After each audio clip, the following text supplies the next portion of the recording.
오늘은 누구 편에 설 것인가 라는 제목으로 함께 말씀을 나누려고 합니다.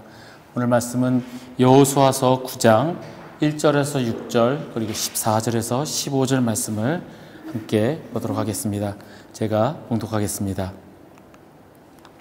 이 일 후에 요단 서쪽 산지와 평지와 레바논 앞 대해 연안에 있는 헷사람과 아모리 사람과 가나안 사람과 브리스 사람과 히윗 사람과 여부스 사람의 모든 왕들이 이 일을 듣고 모여서 일심으로 여호수아와 이스라엘에 맞서서 싸우려 하더라. 기브온 주민들이 여호수아가 여리고와 아이에 행한 일을 듣고 꾀를 내어 사신의 모양을 꾸미되 헤어진 전대와 헤어지고 찢어져서 기운 가죽 포도주 부대를 나귀에 싣고 그 발에는 낡아서 기운 신을 신고 낡은 옷을 입고 다 마르고 곰팡이가 난 떡을 준비하고 그들이 길갈 진영으로 가서 여호수아에게 이르러 그와 이스라엘 사람들에게 이르되 우리는 먼 나라에서 왔나이다. 이제 우리와 조약을 맺읍시다 하니 무리가 그들의 양식을 취하고는 어떻게 할지를 여호와께 묻지 아니하고 여호수아가 곧 그들과 화친하여 그들을 살리리라는 조약을 맺고 회중 족장들이 그들에게 맹세하였더라. 아멘. 우리가 어렸을 때 이 동네마다 골목대장들이 꼭 있었습니다. 그래서 놀이를 할 때는 그 골목대장 중심으로 편이 짜여지고 그래서 놀이를 하면서 서로 누가 이기나 그렇게 승부를 겨뤘었습니다. 저희 동네에도 저희 바로 옆집에 있는 큰 형이 저희 동네에 저희 가장 큰 형 골목대장 역할을 하였습니다. 그리고 저 반대편 골목에는 이 형과 동갑내기인 형이 있어서 뭔가 놀이를 할 때는 그쪽 골목과 우리 골목이 서로 이렇게 놀이나 게임을 했던 기억이 있습니다. 그래서 이제 팽이 치기 같은 것을 하게 되면은 저는 참 기억에 남았던 것이 저는 요만한 팽이, 제가 제일 아꼈던 그 팽인데 그거를 돌리는데 그 형들은 나무로 만든 정말 이만한 팽이를 확 던지면 그게 상대편 팽이를 콱 찍으면서 그렇게 팽이를 쪼개기도 했고 그렇게 놀이를 하면서 시합을 했던 그런 기억이 있습니다. 그렇게 우리가 게임을 할 때 어느 편에 서느냐에 따라서 이기느냐 지느냐 그 판가름이 났었습니다. 오늘 본문에서 나오는 이 기브온 거민이라는 그런 족속이 있습니다. 이 기브온 족속은 지금의 상황을 잘 판단하고 이기는 편에 서서 죽지 않고 목숨을 보존했던 사람들이었습니다. 말씀을 함께 나누면서 주님께서 주시는 깨달음과 그리고 그 말씀대로 살아가고자 다짐하시는 그런 결단이 우리에게 있기를 소원합니다. 오늘 말씀의 줄거리는 대략 이렇습니다. 이스라엘이 여리고성을 파괴하고 점령합니다. 그리고 뒤이어서 아이성까지 전멸하고 그 사람들을 진멸합니다. 그러자 이제 나머지 가나안 족속들이 이 이스라엘에 대항해서 연합군을 꾸리게 됩니다.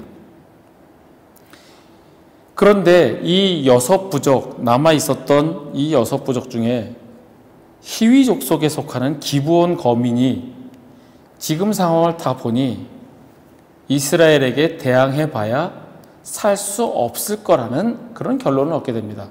그래서 이 기브온 거민은 어차피 우리가 이 가나안 부족과 같이 힘을 합쳐서 싸워봐야 죽을 것이 뻔한데 그러지 말고 우리 이스라엘에게 가서 화친을 맺자라는 그런 생각을 하게 됩니다. 그런데 그것이 속여서 화친을 맺는 겁니다. 이스라엘은 지금 내 눈앞에 있는 적들은 다 진멸하는 것이 이스라엘의 목적입니다. 하나님께서 그렇게 명령하셨습니다. 그런데 먼 곳에 있는 나라와는 전쟁 대신에 우선 화해해야 한다는 것이 이스라엘의 율법 규정이었습니다. 기브온 거민은 그것을 알고 있었기 때문에 먼 나라에서 온 것처럼 꾸며서 속여서 그래서 이스라엘 족속에게 다가가서 하나님의 이름으로 화친을 맺습니다. 그래서 오늘 성경 본문에 나오는 것처럼 헤어진 옷을 입고 헤어진 전대를 메고 일부러 빵은 곰팡이가 난 빵을 가져와서 우리가 먼 곳에서 왔습니다. 먼 곳에서 왔으니 당신들과 화친을 맺게 해주십시오라고 이스라엘에게 요청을 하는 겁니다. 살아남기 위해서 이스라엘의 편에 섰습니다. 이스라엘 편에 선 것은 지난주 함께 말씀을 나눴던 라합의 경우와 같은 것으로 보입니다. 하지만 라합은 위로는 하늘에서도 아래로는 땅에서도 하나님이시라 우리가 흔히 이것을 상천하지의 하나님이라고 합니다. 라합은 이러한 고백을 함으로써 하나님 편에 이스라엘 편에 섰지만 기브온 거민은 기브온 주민들이 여호수아가 여리고와 아이의 행한 일을 듣고 꾀를 내요. 우리 성경에 꾀를 내어라고 되어 있는데 영어 성경이나 다른 성경에는 교활한 것, 계략 이렇게 번역을 합니다. 그들의 꾀, 교활한 계략으로 말미암아 이스라엘과 화친하는 데 성공을 하게 됩니다. 그런데 이상한 점은 화친을 맺고자 하는 그들 앞에서 여호수아를 비롯한 족장들의 태도입니다. 하나님께 뜻을 구하지 않고 멀리서 왔다는 그들의 말을 고지곳대로 믿고 화친을 맺습니다. 분명히 하나님께서는 모세에게 우림과 둠밈을 통하여 하나님의 뜻을 판별하도록 명령하였습니다. 당시에 하나님의 뜻을 구할 때 우림과 둠밈이라는 도구를 사용하였습니다. 그래서 하나님의 뜻을 알아야 했습니다. 그런데 여호수아는 하나님의 뜻을 구하지 않았습니다. 이는 모세의 율법을 어긴 범죄였습니다. 그런데 그럼에도 하나님께서는 여호수아를 벌하시지 않았습니다. 그리고 그대로 두셨고 이스라엘은 결국 기브온 거민들과 화친을 맺게 됩니다. 그런데 이 기브온의 잔꾀, 기브온의 계략은 불과 3일 만에 들통이 나게 됩니다. 이스라엘이 이제 가나안 족속과 싸우러 진행하는 도중에 3일 만에 가보니 기브온 거민이 그곳에 있는 겁니다. 그래서 여호수아는 그들이 먼 데서 온 사람들이 아니고 가나안 중에 거주하는 사람임을 알게 됩니다. 그때 여호수아가 할 수 있는 판단은 그들을 진멸할 수 있습니다. 왜냐하면 거짓으로 맺어진 화친 조약이기 때문에 그 조약은 파기하고 그 조약은 무효가 되는 겁니다. 거짓으로 맺었기 때문에. 그럴 수 있음에도 불구하고 여호수아와 이스라엘은 하나님의 이름으로 맺은 계약이기 때문에 그들을 살려주고 대신에 그들로 하여금 회중을 위하며 여호와의 제단을 위하여 나무를 패며 물을 깃는 자들로 삼게 됩니다. 기브온 거민들은 비록 교활하게 계략을 꾸며서 이스라엘과 화친 조약을 맺었지만 그리고 라합과 같은 믿음의 고백도 없었지만 어찌됐든 하나님 편에 섬으로써 그들은 목숨을 건질 수 있었습니다. 이것은 바로 자신들이 처한 상황에 대한 분명한 인식이 있었기 때문입니다. 우리도 지금 내가 처해 있는 상황에 대한 분명한 인식이 필요합니다. 제가 이 말씀을 드릴 때에 세상에 믿지 않는 사람들과 같이 지금의 나의 재정 상태, 지금의 우리 가정의 교육 상태, 지금 우리 아이들이 어떻게 자라고 있는가 이런 것에 대한 상황에 대한 판단을 하라는 것이 아니라 지금 나의 신앙 상태에 대한 그 인식이 있어야 된다는 겁니다. 나는 하나님 편에 서 있고 하나님과 동행하며 살고 있는가? 아니면 과거의 옛 영광에 사로잡혀 그것만을 회상하며 살고 있는가? 그것을 판단하고 그것을 인식하라는 것입니다. 우리는 종종 열정적이었던 그리스도인들이 세상을 살아가면서 낙담하고 타락하고 버려지는 그러한 과정들을 주변에서 여럿 보게 됩니다. 예전에는 정말 주님을 향할 열심이 있었는데 이제는 심드렁해져서 한때 주님을 만났던 기억, 한때 주님을 향한 열심을 가졌던 그런 추억으로 여기고 살아가고 있는 사람들을 많이 보게 됩니다. 그들에게 나타나는 그러한 피폐한 삶은 그들이 예전에 가졌던 하나님께 순종하고자 했던 모습과는 전혀 다른 모습입니다. 그들이 하나님께 순종을 결심하고 결단하였을 때는 대부분 영적으로 황홀했던 시절입니다. 주님을 만나고 그 기쁨에 감사하고 주님을 향한 그 열심으로 가득 차 있었던, 정말 주님과 늘 함께 했던 그러한 영광된 황홀했던 그 순간이었습니다. 그런데 그 황홀한 순간이 지나가고 세상과 어울려 살면서 주님을 향한 자신의 순종을 취소하게 됩니다. 하나님께 순종하는 것이 아니라 세상의 것에 굴복하게 됩니다. 하나님과의 계속적인 사귐이 없기 때문입니다. 하나님과의 계속적인 사귐을 열망하지 않고 세상적으로 살아가는 것에만 급급하다 보니 하나님을 향한 순종과 열망은 이미 사라진 지 오래가 되어버렸습니다. 이것은 누구에게나 마찬가지로 일어날 수 있는 일입니다. 그래서 사도 바울은 하나님을 향한 열망을 놓지 않기 위해서 늘 마음에 다짐하였습니다. 사도 바울이라고 그렇지 않을 수가 없었습니다. 그 사람에게도 힘들고 이 어려운 길을 포기하고 싶고 이제는 그냥 나 편한 대로 살고 싶은 그 마음이 올라오지만, 그렇기 때문에 그가 늘 그 마음에 결심하고 다짐했던 것은 하나님을 향한 순종을 잃지 않기 위한 그의 마음이었습니다. 빌립보서 3장 12절에서 14절 말씀입니다. 오직 내가 그리스도 예수께 잡힌 바 된 그것을 잡으려고 달려가노라. 형제들아, 나는 아직 내가 잡은 줄로 여기지 아니하고 오직 한 일, 즉 뒤에 있는 것은 잊어버리고 앞에 있는 것을 잡으려고 표대를 향하여 그리스도 예수 안에서 하나님이 위에서 부르신 부름의 상을 위하여 달려가노라. 아멘. 계속적으로 달려갑니다. 과거의 것은 잊어버리고 지금 나의 상황을 인식하고 앞에 있는 것을 잡으려고 표대를 향하여 달려갑니다.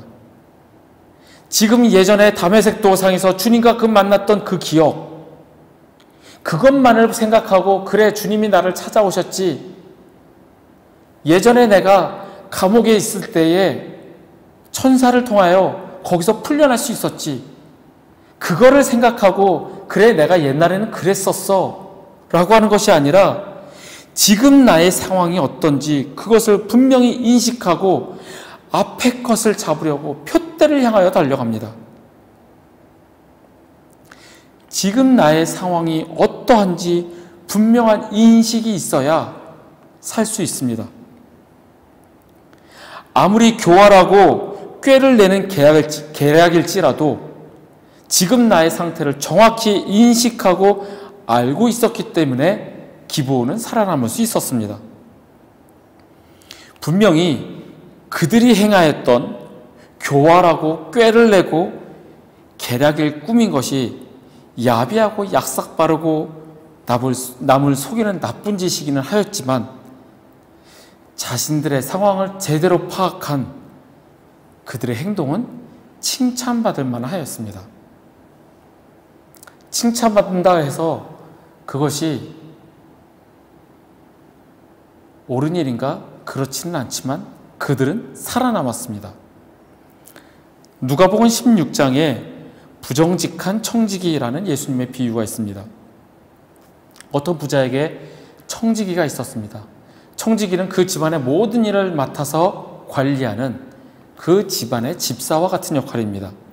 그런데 이 청지기가 주인의 소유를 많이 낭비하였습니다. 주인이 그 사실을 알게 되자 이제 그 청지기를 쫓아내고 그를 해고하기로 결심하고 그 청지기에게 통보합니다. 그러자 이제 청지기는 이제 앞으로 먹고 살기가 힘들겠구나. 그럼 내가 어떻게 해야 될까? 지금 내가 가진 권한으로 사람들에게 은혜를 베풀어야겠다. 그래서 사람들을 불러서 주인의 빚을 탕감시켜 줍니다. 자기 마음대로. 너 밀 100섬이니?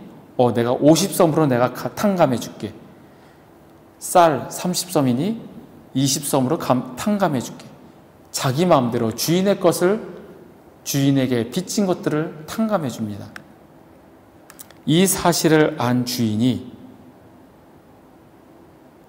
더 큰 벌을 내리고 그 청지기를 쫓아내는 것이 아니라 이렇게 기록되어 있습니다. 이 옳지 않은 청지기가 일을 지혜 있게 하였으므로 칭찬하였으니 이 세대의 아들들이 자기 시대에 있어서는 빛의 아들들보다 더 지혜로움이니라. 이 말씀을 읽으면서 이해가 가지 않았습니다. 나쁜 청지기입니다. 사기꾼입니다. 주인의 것을 자기 마음대로 해버린 정말 나쁜 종입니다. 그런데 이 사기꾼 같은 청지기를 칭찬한다는 겁니다. 이 비유에서 예수님께서 하시고자 하시는 말씀은 자신의 상황에 대한 분명한 인식, 그리고 그 상황에 대한 그의 단호한 행동은 모범적이다라는 겁니다.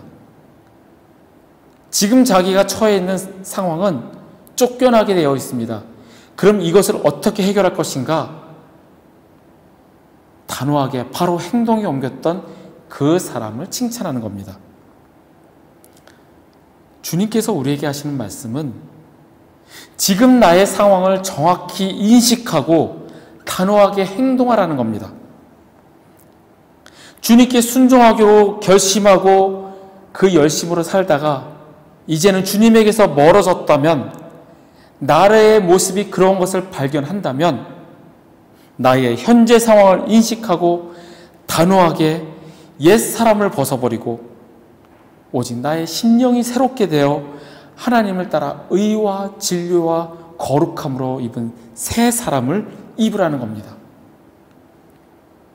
과거 나의 찬란했던 그 순간만을 기억하지 말고 아직 내가 잡은 줄로 여기지 않고 그 한 것은 뒤의 것은 잊어버리고 앞에 있는 것을 잡으려고 표대를 향하여 달려가는 그 바울의 고백처럼 지금 나의 상황을 인식하고 내가 지금 무엇을 해야 하고 어떻게 해야 할지를 결심하고 그것을 행동에 옮기라는 주님의 명령입니다. 지금 나는 어디에 있는가?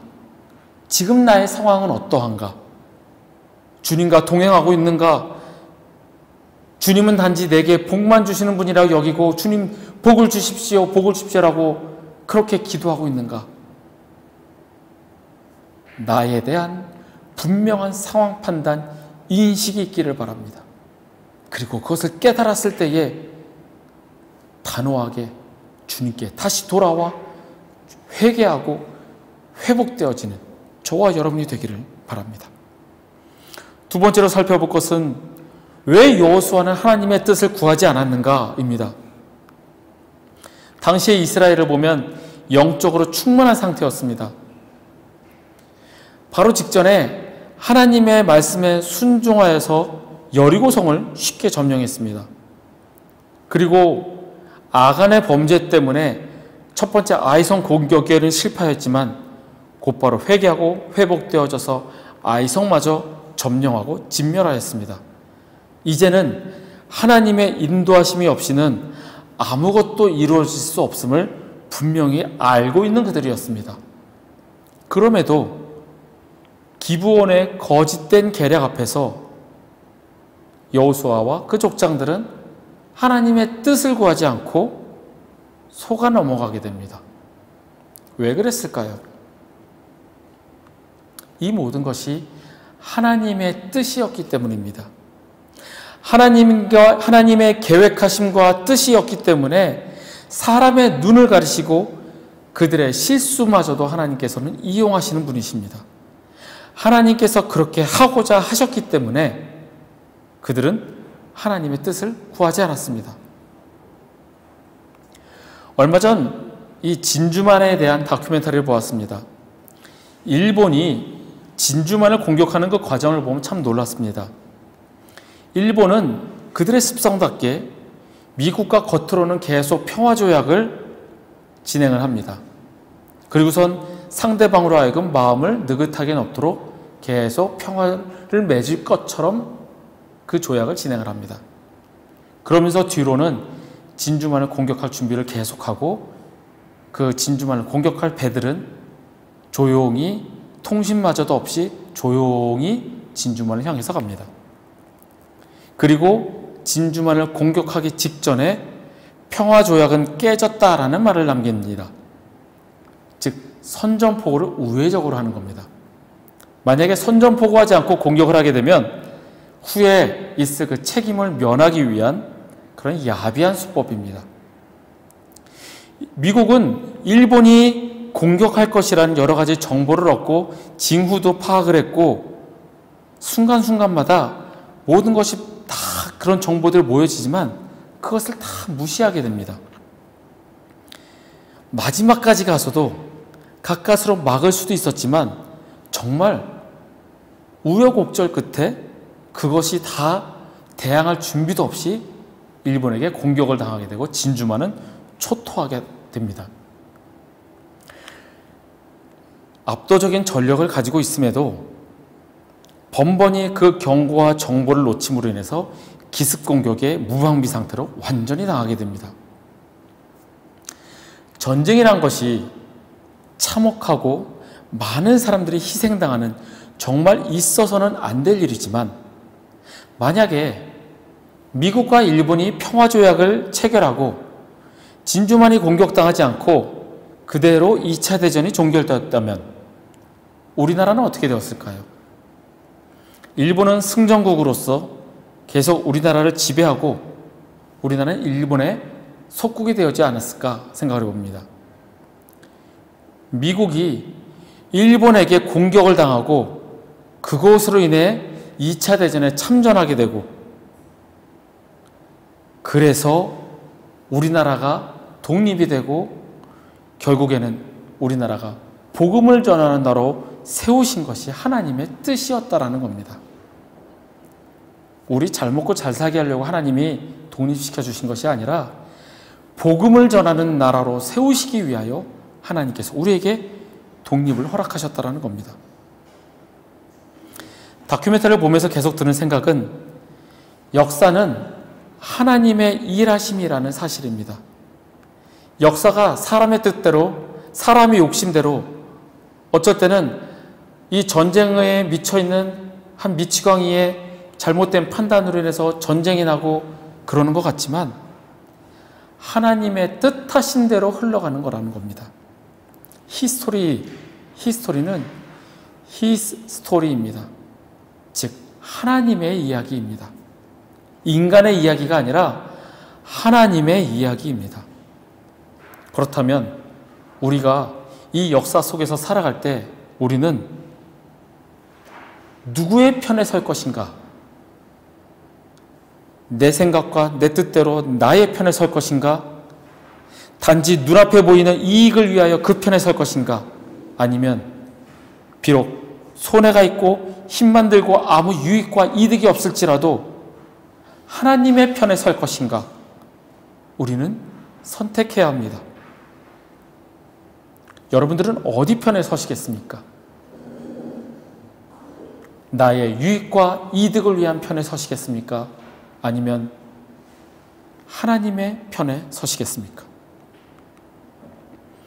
지금의 우리의 상황을 보면서 탄식하고 염려하고 걱정하고 서로가 헐뜯고 싸울 것이 아니라 지금 이 모든 것이 하나님의 계획하심과 뜻하심이 있음을 믿고 다만 우리는 하나님께 간구해야 합니다.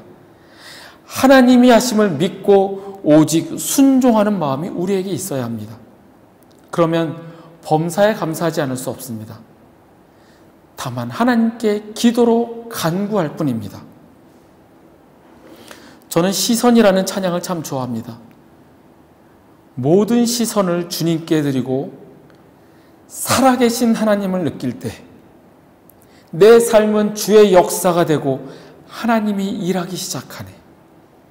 나의 모든 시선을 오직 주님께 드릴 때 하나님께서 나를 통하여 일하십니다. 살아계신 하나님이시며 전능하신 하나님이시기 때문에 우리가 주님을 바라볼 때 주님께서는 우리를 통하여 역사하십니다. 기브온 족속은 자신의 상황을 정확히 인식하였고 어떻게 행동해야 할지를 분명히 알고 단호하게 행동하였습니다.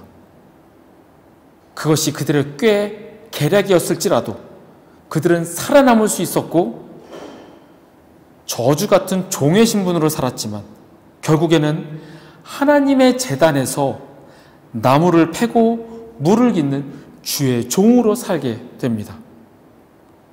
그들은 이러한 복으로 말미암아 이스라엘 백성들 가운데 완전히 귀속됩니다. 이스라엘 역사 속에서 종종 등장하는 이 기브온 거민들은 변절하지 않았습니다. 그리고 이스라엘이 멸망하고 바벨론의 포로로 잡혀갔다가 다시 귀환하는 그 중에도 그들의 유대인들의 족보에도 기브온 사람들의 명단이 등장합니다. 그리고 느헤미야 시대에 예루살렘을 성벽을 재건한 일에도 그들은 동참하게 됩니다.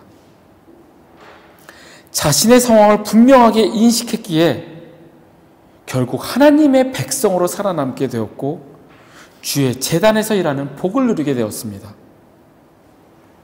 지금 저와 여러분은 어떠한 상황에 있습니까? 나를 돌아보시는 시간이 되시기를 바랍니다. 나는 주님과 동행하고 있는가? 분명한 상황 판단을 하시기를 바랍니다. 주님의 역사 가운데 내가 있음을 인정하고 오직 주님께 나의 시선을 드릴 때 하나님께서는 나를 통하여 일하십니다. 내가 아니어도 하나님께서는 일하실 수 있으시지만 나를 통하여 일하시기를 간구하고 그러한 축복이 여러분과 저에게 있기를 간절히 소망합니다.